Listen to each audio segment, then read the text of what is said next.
യേശുവിന്റെ നാമത്തിൽ തന്നെ ആമേൻ. കർത്താവേ, പരിശുദ്ധ പിതാവേ, വിശുദ്ധ ദിവസം നമ്മുടെ ആലയത്തിൽ അങ്ങേരാതിപ്പാനായിട്ട് കടന്നു വന്നിരിക്കുന്ന അടികളെ അങ്ങോട്ട് അനുഗ്രഹിക്കണം. അതിലിംഗമായി പാടുവാൻ, ഇരിപ്പാൻ, മഹത്വപ്പെടുത്തുവാനും നിങ്ങളുടെ മറ്റുപേരെ വചനങ്ങളെ ധ്യാനിക്കുവാൻ അങ്ങനെ പ്രാപ്തരാക്കണം. തിരിയുന്ന ശുശ്രൂഷയ്ക്കായിട്ട് ഒരുങ്ങി വന്നിരിക്കുന്ന അവിടുത്തെ മക്കളെ പ്രത്യേകാലം നമ്മുടെ കണ്ണുകൾ സമർപ്പിക്കും. അവരും നമ്മുടെ ആലയത്തിൽ അങ്ങയുടെ സന്നിധിയിലെടുക്കുന്ന തീരുമാനങ്ങൾ, പ്രതിജ്ഞകളെല്ലാം അവരുടെ ആയുസിന്റെ അന്ത്യം വരെ പാലിപ്പാൻ നമ്മൾ സഹായിക്കും.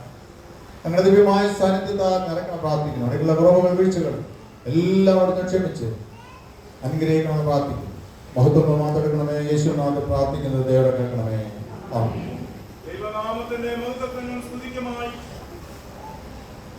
ഞാൻ കീർത്തനങ്ങളിൽ 20-ാം കീർത്തനം പാടി നമുക്ക് ദൈവത്തെ മഹത്വപ്പെടുത്താം.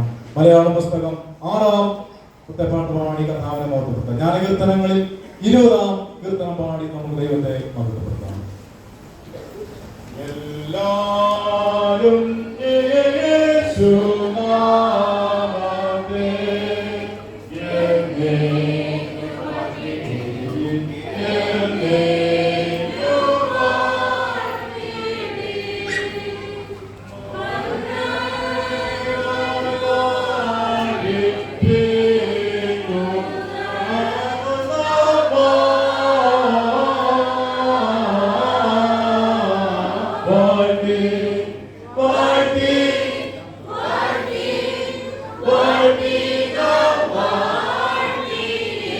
Yes,